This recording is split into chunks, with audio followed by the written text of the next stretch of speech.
Bom dia, eu sou a Aline, essa aqui é a Regilane, a Janaína. Hoje nós vamos fazer uma entrevista com o seu Francisco Bento sobre a história da nossa comunidade Feijão Bravo. Seu Francisco Bento, a gente queria saber um pouco sobre como foi o surgimento do povoado Feijão Bravo.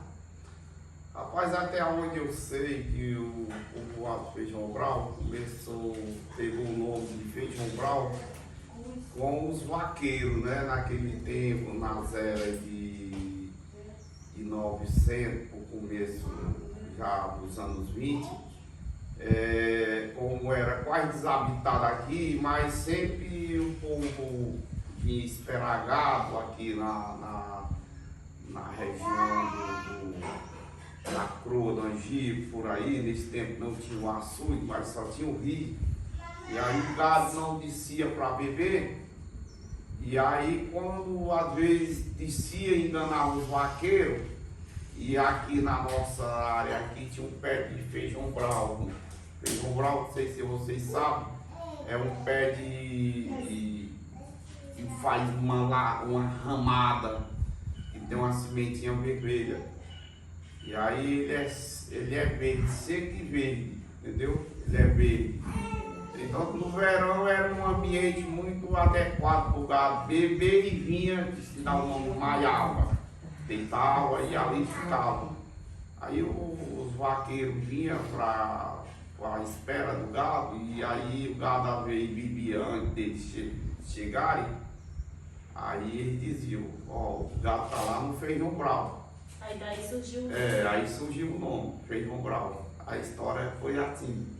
Isso eu também não sou muito antigo, mas eu vi muitos mais velhos falar que o nome Feijão Bravo pegou pelos vaqueiros, entendeu? Foi isso.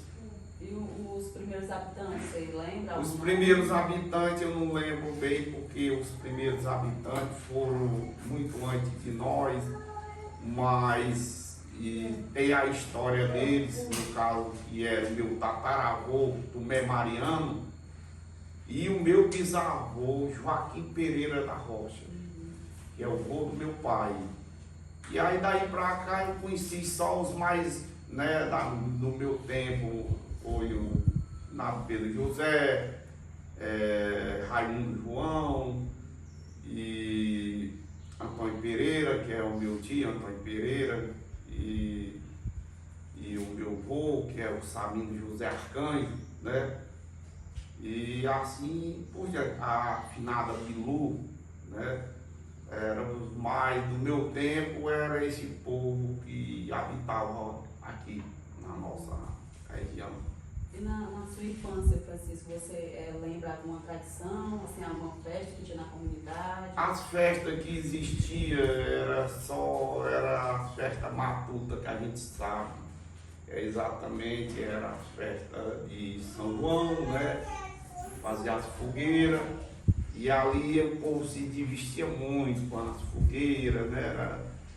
E a tradição era assar milho, assar peixe, era isso, né? E tudo isso naquele nosso tempo era novidade, não é como hoje, né? Era uma grande novidade isso aí. Agora nós vamos falar também um pouquinho sobre a igreja. Tipo, nós queremos saber de você como surgiu, da onde surgiu essa ideia, né, de construir a capela, quem foi o primeiro ministro. Antes de você, que nós sabemos que você, né, até hoje é ministro, é o mais, que eu posso dizer, veterano, né? O mais veterano, né? A gente quer saber de você quem foi que veio antes de você e como surgiu essa ideia de fazer essa capela. Na verdade, a ideia de fazer a capela, eu até me envergonho às vezes de dizer que fui eu, mas Deus sabe que foi eu, a ideia veio minha. Um dia eu acho que pela história da igreja dá para se perceber. Aqui eu considerei como uma inspiração de Deus, do Espírito Santo. Eu estava, eu conto no relato, na ata da associação, né? Sim. Do conselho, está relatado tudo. E ali me cresceu aquela ideia, a gente enfrentou um bocado de problema, né? E quando pegou que nós ia fazer a capela, aí as pessoas queriam que fosse lá no lugar primeiro que a gente queria. No caso, qual era esse lugar? O lugar era ali de frente, ali a praça, primeira praça. A praça de baixo, no caso. Eu achava que ali era o ponto ideal. Porém, vendo dividir lá naquela área ali, dava muita enxame de som. Eu criei essa ideia novamente, eu acredito que foi mais uma inspiração. Não foi a sua vontade, mas é a vontade de Deus. A vontade de Deus de não mais lá, porque devido os enxames, né, de bar, de coisa, né? Aí tivemos a ideia, vi o local, o local da nossa capela deve ser aqui, porque é mais fora de enxame, essas coisas, né? Aí deve ser aqui. Aí, por conta disso, as pessoas lá de baixo se revoltaram, porque queriam era ali, né? Se beneficiar de certa na forma primeira pra ideia, eles, né? E aí começaram, a gente começou a enfrentar a resistência das pessoas não quererem, mas a maioria, falei com o senhor Valdir, que era o nosso vigário da época, e ele optou por uma eleição. Nós fizéssemos uma eleição e a maioria ganhava. Mas até então, o São Francisco, antes da igreja, a capela surgir, não tinha outro local de se reunir, não, né? Não, sim, tinha. Tinha um grupo. Sim. Toda vez que precisava fazer uma celebração, um aniversário que as pessoas antigamente pediam mais, era uma celebração. Raramente as pessoas comemoravam de outra forma, era com uma celebração, né? Aí fazia no colégio. Quando não fazia na casa da pessoa, fazia no colégio. Ideia de morte de alguém, né? Fazia no colégio. Mas aí a gente, por essa carência que nós tínhamos, de todas as vezes celebrar no colégio, eu acho que foi a maneira ideal que surgiu na minha pessoa de construir uma igreja, trabalhar para construir uma igreja. Aí formei um grupo de jovens na época, né, porque eles tinham que partir por aí, né? Aí Dona Rita Vidal do Panacuí também veio aqui, formou um grupo de apostolado da oração, e tudo ali foi ajuda, né? Então assim, foi assim. Assim que surgiu. Graças a Deus. Mas você lembra do ano que realmente foi construída? Bom, as ideias foram criadas no começo dos anos 90. Né? As ideias foram criadas no começo dos anos 90. Aí, quando entrou 91, a gente já começou a trabalhar, pedindo, muitas comunidades nos ajudaram, graças a Deus. E aí, graças a Deus, foi um sucesso, né? Quando Deus quer, as coisas acontecem. E quem era o primeiro ministro antes de você? Manuel Gregório, Ele era... seu avô. Ele era o primeiro ministro que eu conheci com a afinada Neném.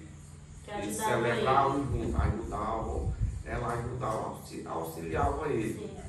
Então, assim, ele era o primeiro, foi o primeiro ministro. Depois dele, aí surgiu eu. Antes dele, antes do Mané Gregório, também o Antônio Domingo também fazia muita celebração, o Chico Rodrigues, na época. E aí, depois do Manel, foi eu. Primeira missa também aconteceu no começo dos anos 70. Lembro como é que fosse hoje. Acho que foi no 74, no verão de 74, E a primeira missa lá do seu bisavô João Coelho. Quem você levou a primeira missa? Foi Monsenhor Valdir. Me lembro, eu era menino, muito menino velho, mas me lembro muito bem aonde foi a missa. Muita gente, deu muita gente. Porque naquela época, né, o povo gostava muito, como hoje, graças a Deus também, hoje também não é muito diferente não. Mas naquela época uma missa era bem participada. Bem participada. Era poucas missas que tinha, Então, tinha as pessoas, né? Exatamente. A missa que tinha era na Pucunduba em ano, na Serrota também em ano. Aí o povo na nossa comunidade, quando surgiu a primeira missa, aí foi uma novidade. E graças a Deus foi muito bom. Me lembro demais. Bom, gente, a gente vai encerrando nosso encontro com o seu Francisco, né? Eu quero agradecer em nome da nossa equipe, por você ter deixado esse momento pra gente, né? A gente conversar sobre a nossa comunidade. Muito obrigado, viu? E obrigado a todos que participaram da nossa equipe. Eu é quem agradeço por mais uma vez, né? Tá relembrando a história da nossa comunidade, contei aonde eu sei. Sempre eu perdia tempo em ouvir os mais antigos. Eu sempre gostei de conversar com essas pessoas mais velhas. E, na verdade, era quem sabia de muitas coisas, né? E o prazer foi meu de receber vocês. E, graças a Deus, a história foi contada. Muito obrigada. Obrigada. De nada.